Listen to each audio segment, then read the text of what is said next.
ভারতে পাচারের সময় ইলিশ, এই যে ভাইয়া, ভারতে পাচারের সময় 895 কেজি ইলিশ জব্দ করেছে বাংলাদেশ বিজিবি। বাংলাদেশ বিজিবিকে লাল সালাম, ভালোবাসা, অভিনন্দন।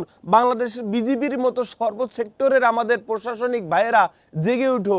যেখানে অন্যায়, চুরি, চারামি, ছেঁচড়ামি, দুর্নীতি, ঘুষ, স্টিল নাও প্রতিবাদ হবে, স্টিল নাও ধরাধরি হবে, স্টিল নাও খোলাসা হবে। বাংলাদেশ বিজিবি আরও কি করছে ভাইয়া? আপনারা যারা হচ্ছে গিয়া কিছুদিন আগেও, 2-1 বছর আগেও, কয়েক মাস আগেও যারা মানবতার ফেরিওয়ালা বলতেন, এখন এখন তাকে হচ্ছে কি বললেন যেন, বিকাশের জনক না, বিকাশ কি যেন, বিকাশ করিম বলেন আপনারা তাকে। তার বাবাকে ধরছে। জিনিসটা দেখে কষ্ট লাগলেও, মায়া কান্না আসলেও কিন্তু কিছু করার নাই।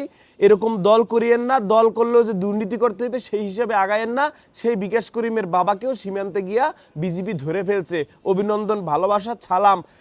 আর আমার কথা হয়েছে, যারা এই যে 895 কেজি মানে পাচার করতে চাইছে, ওই হালা করে ধরে মনে করেন দুপুরে, ব্যানে, সকালে, হাজে, নাস্তা, চা সব ইলিশ মাছ খাওয়া হইবে।